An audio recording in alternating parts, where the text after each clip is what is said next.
UK owners of hybrid sport utility vehicles are in absolute shock.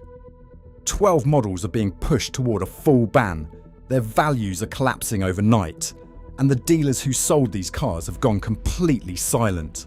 Nobody warned them this was coming. Here are all 12 models, starting with the one that is causing the most damage. 12. The Peugeot 5008 Hybrid launched in 2024 with both mild hybrid and plug-in hybrid options, promising modern efficiency and reliability to buyers. Within months of release, owners reported a terrifying transmission fault where the car locks in gear while driving at normal speeds. The engine stops unexpectedly, power steering vanishes completely, and you are left coasting with no steering control whatsoever. One owner reported this happening on a busy dual carriageway. Another owner disconnected the battery at the roadside just to regain control of the vehicle. Peugeot issued recalls in response to incidents, and owners took their vehicles back in for repairs. The fault happened again after repairs were completed. Some vehicles have returned to dealerships multiple times in their first 1,000 miles of ownership, and Peugeot's solution has been to replace entire transmission modules, keeping cars off the road for weeks at a time. Peugeot finished 19th out of 31 manufacturers in the 2025 reliability survey. That is not the brand confidence you want when your family depends on this vehicle for daily transport. The depreciation curve on the 5008 is not holding either. A £40,000 purchase is heading toward £25,000 at 3 years old. 11.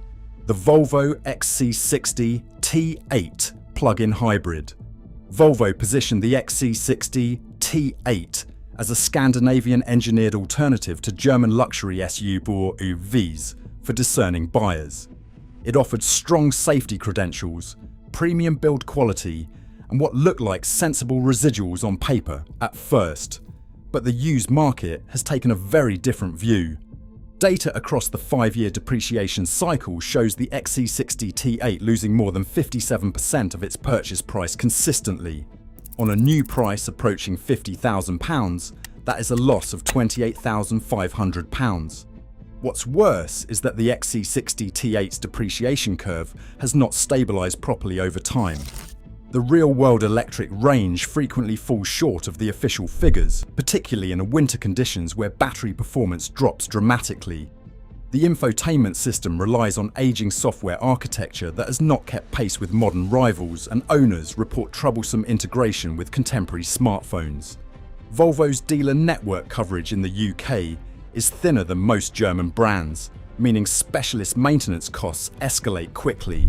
A 3-year-old XC60 T8 is worth substantially less than an equivalent aged German competitor, despite Volvo's safety reputation and heritage. 10. The Range Rover Hybrid. The Range Rover Hybrid represents everything wrong with depreciation expectations in the premium luxury SUV market today. Land Rover positioned this as the ultimate luxury off-roader with hybrid efficiency, but the reality is considerably different from the marketing claims. Premium luxury SUVs depreciate viciously and cruelly, and the Range Rover Hybrid loses approximately 55 to 58% of its purchase price over 5 years. On a £70,000 car, that is £40,000 lost.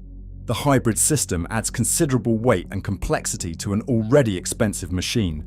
Servicing plug-in hybrid technology at main Land Rover dealerships costs substantially more than servicing conventional models.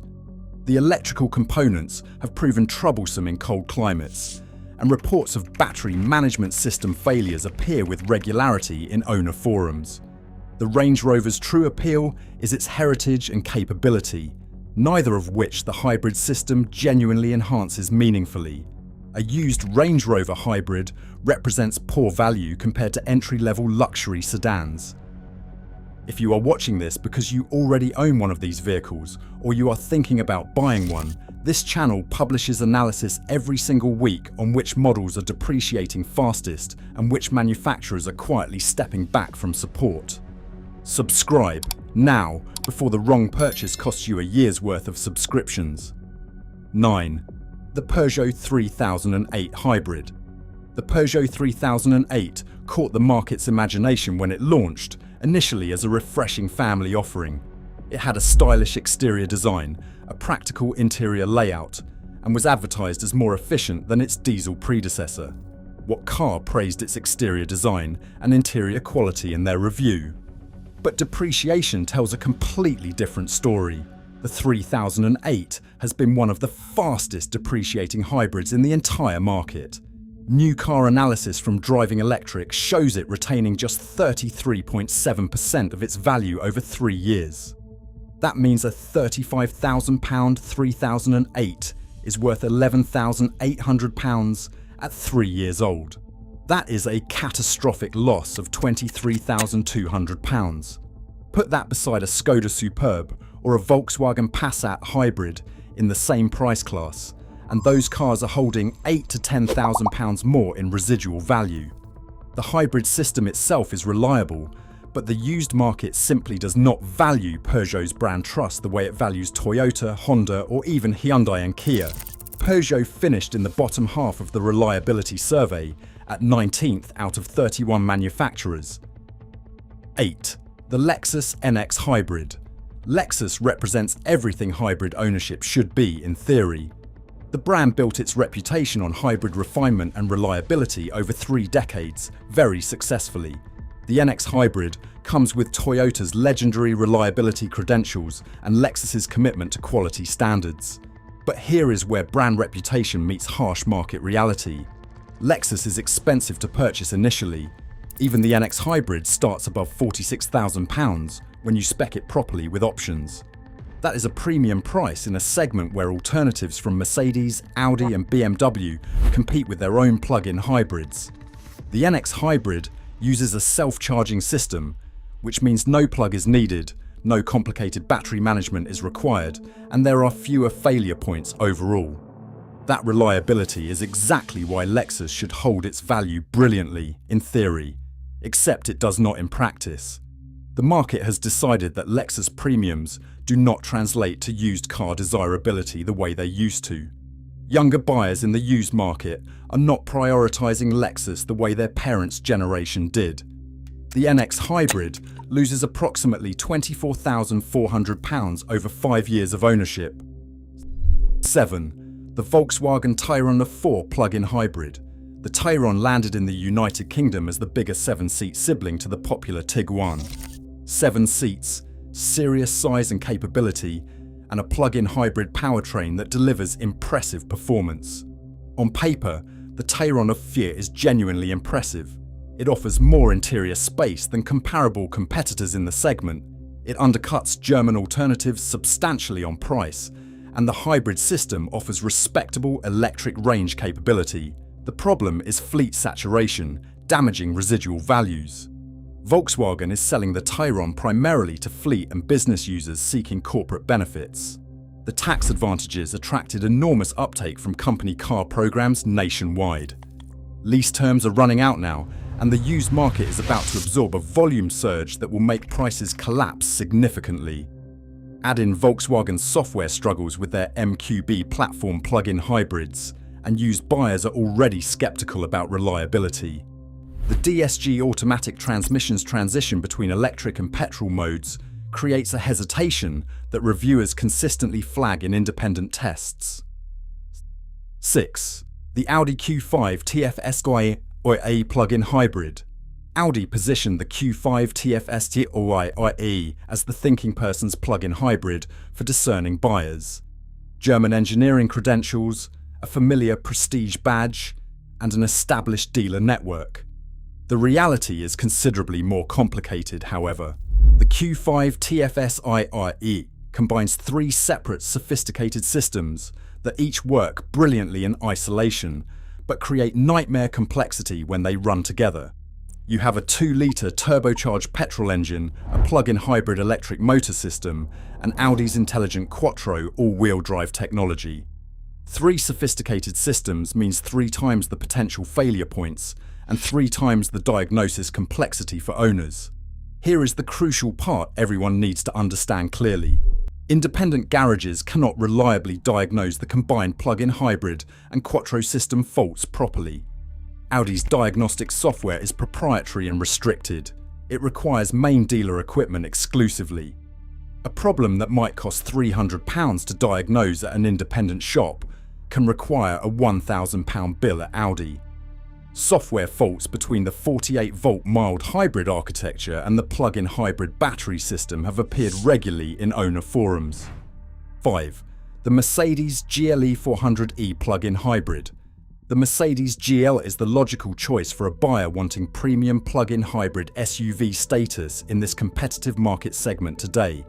It carries a recognizable badge, strong build quality, and an extensive dealer network you can find almost anywhere across the UK and the European continent. The GLE 400e delivers that luxury promise. It also costs approximately £20,000 more than a standard GLE model without hybrid technology. That is a vast premium for the privilege of a charging socket and a battery tucked under the boot floor. The battery occupies the space where luggage would normally go.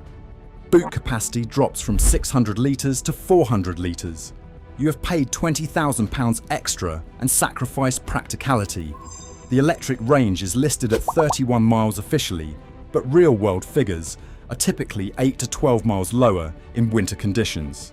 5-year depreciation studies show GLE class plug-in hybrid values dropping close to 54% overall. 4. The Ford Kuga PHEV. The Ford Kuga PHEV represents a cautionary tale about affordable plug-in hybrids facing brutal depreciation in the used market today. Ford positioned this as the practical family SUV solution for budget-conscious buyers seeking electrification without premium costs. On paper, it looks sensible, with mid-range pricing and practical design. The depreciation reality is considerably different from marketing promises. Data shows the Kuga PHEV losing 48 to 52% of its value over 5 years. A £38,000 Kuga becomes worth £18,000 to £20,000 after 5 years. That is a significant financial loss nobody expects. The plug-in system is competent, but battery capacity is modest, delivering 35 miles of electric range in real-world conditions. Owners discovered efficiency figures rarely match the actual performance on motorways. Ford's infotainment feels dated compared to Volkswagen and Skoda rivals. Interior plastics feel cheap despite premium pricing for the plug-in version. Dealer support is variable, struggling to diagnose hybrid faults properly. Used buyers recognize Ford's plug-in strategy has not resonated the way Japanese alternatives have. 3. The Vauxhall Astra plug-in hybrid. Vauxhall pitched the Astra plug-in hybrid as an affordable entry into electrified family car motoring for budget-conscious buyers. The timing seemed logical, with company car drivers seeking tax efficiency advantages. Except the used market has soundly and decisively rejected this particular combination. Data shows the Astra plug-in hybrid losing more than 70% of its value in just 3 years, which is genuinely shocking. A £40,000 Astra becomes worth barely £12,000 after 3 years. That is nearly £30,000 lost in value. The small battery pack provides only 43 miles of electric range, making the plug-in benefits marginal for most buyers seeking efficiency. The petrol engine is dated and outdated, the infotainment is behind the curve, and the overall interior quality feels budget-conscious compared to rivals from Volkswagen and Skoda. Vauxhall's brand reputation in the used market is weaker than Volkswagen, Skoda and Renault. Independent garages lack diagnostic equipment for the plug-in system, forcing owners to use main dealers for specialist work at premium rates. 2. The Volvo XC60 Recharge T5 plug-in hybrid. The Volvo XC40 Recharge represents a safety-first approach to plug-in hybridization from a respected Scandinavian luxury brand with heritage. It is compact in size, refined in execution, with excellent safety technology throughout the vehicle.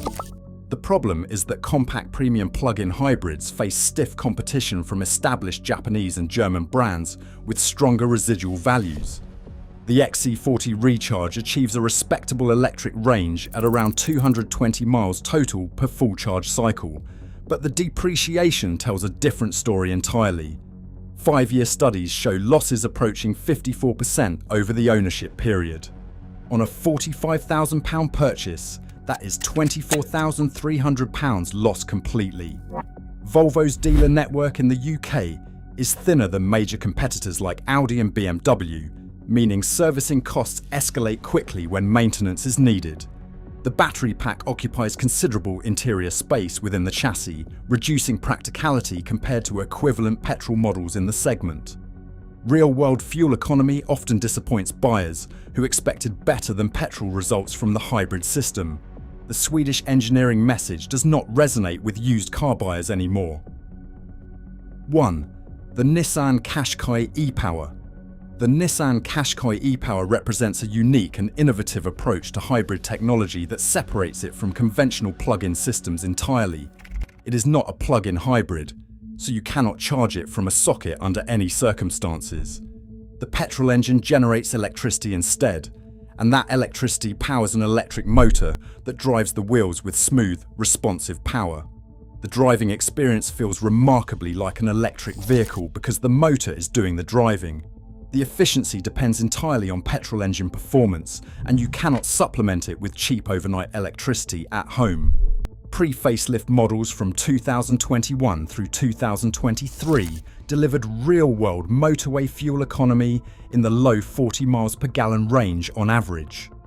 Owners who bought them assuming they were buying a next-generation fuel-efficient vehicle discovered they were not achieving significantly better efficiency than a conventional hybrid or a good diesel alternative.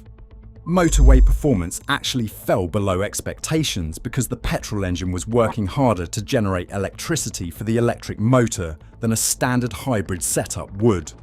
In 2024, Nissan introduced a facelift that improved the system considerably and addressed many customer concerns. Pre-facelift cars are now flooding the used market in large numbers. They carry the reputation of the older, less efficient version from before the update. A pre-facelift Qashqai e-Power from 2022 is worth approximately 20% less than an equivalent age conventional Qashqai model. Every one of these 12 vehicles has taught owners expensive lessons about depreciation and market behavior. If you are considering purchasing any of these models, watch this content carefully and make informed decisions before committing money. If you already own one, you now understand why your asset is depreciating faster than expected compared to conventional alternatives in the market. This channel provides exactly this kind of independent research before you commit your hard-earned money to a purchase. We dig deep into depreciation data, reliability surveys, and real owner feedback to show which cars are heading for trouble before the market catches on collectively. Subscribe now for weekly updates on depreciation stories, reliability issues manufacturers deal with quietly behind closed doors, and models being abandoned by manufacturers. One video watched before a purchase decision can save you thousands of pounds and prevent buyer's remorse. This research takes many months to create and could protect your financial interests significantly. Don't make an expensive mistake here.